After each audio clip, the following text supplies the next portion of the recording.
Hello, everyone. Welcome to Wealth Discovery Channel, where I share with you the secrets of money and psychology that the wealthy don't want you to know.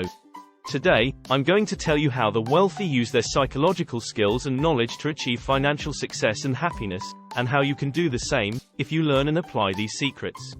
You might think that money is just a matter of numbers, or logic, or luck, but I'm here to tell you that money is much more than that. Money is a matter of behavior, and emotion, and mindset, and these are the factors that determine how much money you make, and how much money you keep, and how much money you enjoy. And these are the factors that the wealthy master, and manipulate, and exploit, to their advantage, and to your disadvantage. And I'm here to expose these factors to you, for free, because I want you to know the truth, and be free too. But don't just take my word for it, see it for yourself, and judge for yourself. I guarantee you, you won't regret it. Once you know the truth, you can't unknow it. Are you ready to hear the secrets? Let's get started. The first secret that the wealthy don't want you to know is that money is not a goal, but a tool. Yes, you heard me right. Money is not a goal, but a tool. Why? Because money is not an end, but a means to an end. And that end is happiness, or fulfillment, or purpose, or whatever you value, and desire, and aspire, in life. And that's what the wealthy know, and understand, and practice, in their lives. They don't chase money, for the sake of money, they use money, for the sake of happiness. They don't measure their success, by how much money they have, they measure their success, by how much happiness they have. They don't let money control them, they control money, and they use it, to enhance their lives, and the lives of others. And they do it in many ways, and many times, and many occasions. And I'm going to give you some examples of how they do it. One example is how they spend money on experiences, not things. You see, most people spend money on things, such as clothes, or cars, or gadgets, or jewelry, or other material possessions, that they think will make them happy, or impress others, or boost their ego. And that's a big mistake, because it makes them unhappy, and dissatisfied, and insecure, in the long run. Why? Because things lose their value, and their novelty, and their appeal, over time. Because things can be broken, or stolen, or lost, or replaced, by newer and better things. Because things don't bring lasting happiness, they bring temporary pleasure, and then they bring boredom, and regret, and envy. Spending money on things is the secret of the poor, and the reason why they stay poor, and unhappy. Spending money on experiences, on the other hand, means spending money on activities, such as travel, or education, or entertainment, or charity, or other meaningful and memorable experiences, that enrich their lives, and their minds, and their hearts. And that's a big benefit, because it makes them happy, and satisfied, and secure, in the long run. Why? Because experiences increase their value, and their novelty, and their appeal, over time. Because experiences can't be broken, or stolen, or lost, or replaced, by newer and better experiences. Because experiences bring lasting happiness, they bring joy, and gratitude, and growth. Spending money on experiences is the secret of the wealthy, and the reason why they become wealthy, and happy. Another example is how they invest money in themselves, not others. You see, most people invest money in others, such as their employers, or their banks, or their brokers, or their advisors, or other external entities, that they think will make them rich, or secure, or smart, or successful. And that's a big problem, because it makes them poor, and vulnerable, and ignorant, and unsuccessful, in the long run. Why? Because investing money in others means giving up their money, and their power, and their control, and their potential, to others. Because investing money in others means relying on others, and trusting others, and depending on others, and being influenced by others.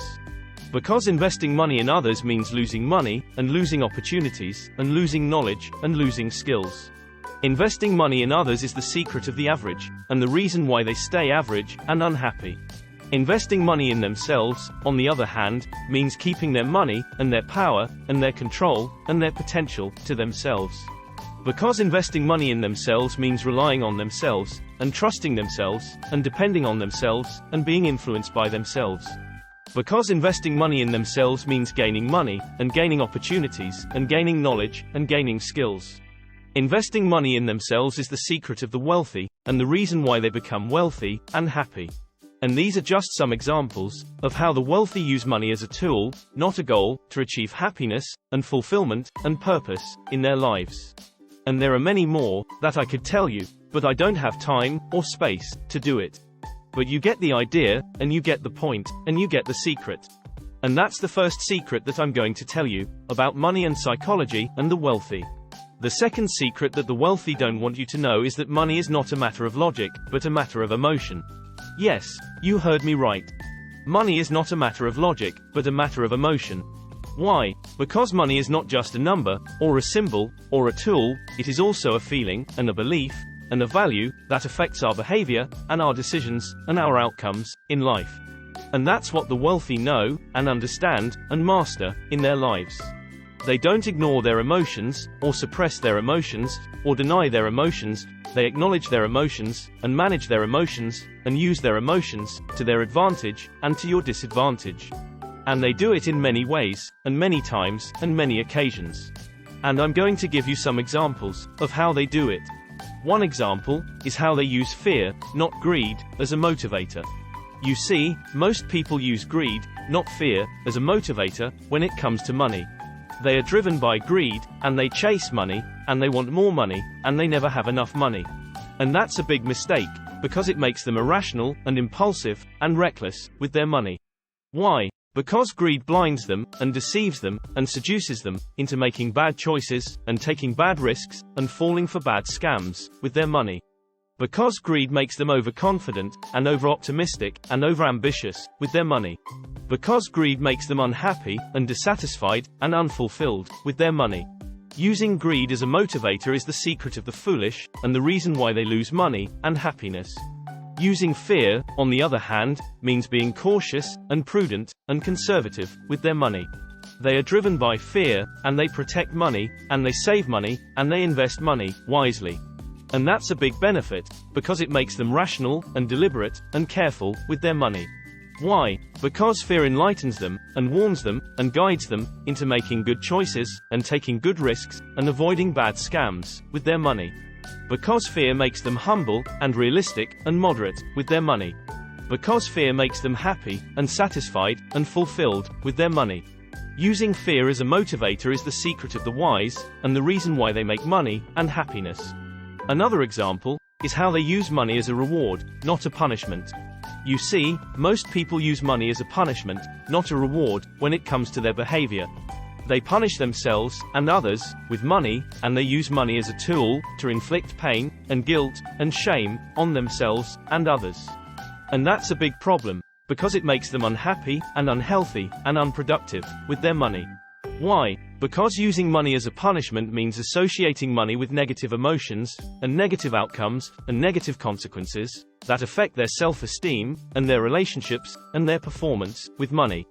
Because using money as a punishment means creating money disorders, and money problems, and money conflicts, that damage their financial health, and well-being, with money. Because using money as a punishment means losing money, and losing opportunities, and losing happiness, with money. Using money as a punishment is the secret of the unhappy, and the reason why they stay unhappy, and poor.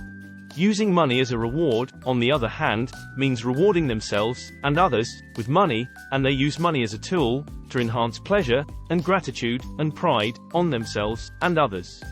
Why? Because using money as a reward means associating money with positive emotions, and positive outcomes, and positive consequences, that affect their self-esteem, and their relationships, and their performance, with money. Because using money as a reward means creating money habits, and money solutions, and money harmony, that improve their financial health, and well-being, with money. Because using money as a reward means making money, and making opportunities, and making happiness, with money. Using money as a reward is the secret of the happy, and the reason why they become happy, and wealthy. And these are just some examples, of how the wealthy use money as a matter of emotion, not logic, to achieve financial success and happiness. And there are many more, that I could tell you, but I don't have time, or space, to do it. But you get the idea, and you get the point, and you get the secret. And that's the second secret that I'm going to tell you, about money and psychology, and the wealthy. And I could go on, and tell you more secrets, about money and psychology, and the wealthy, such as how they use money as a value, not a price, or how they use money as a mindset, not a circumstance, or how they use money as a skill, not a talent, and more. But I don't want to make this video too long, or too boring, or too overwhelming. So I'm going to stop here, and leave you with these 2 secrets, that I hope you found interesting, and informative, and eye-opening. And I hope you learned something new, and valuable, and useful, from this video. And I hope you enjoyed it, and liked it, and subscribe to my channel, for more videos like this. And I hope you share it, and comment on it, and give me your feedback, and your opinion, and your questions, on this video. And I hope you join me, next time, when I reveal more secrets, behind the money and psychology, and the wealthy. With that said, thanks for watching and until next time.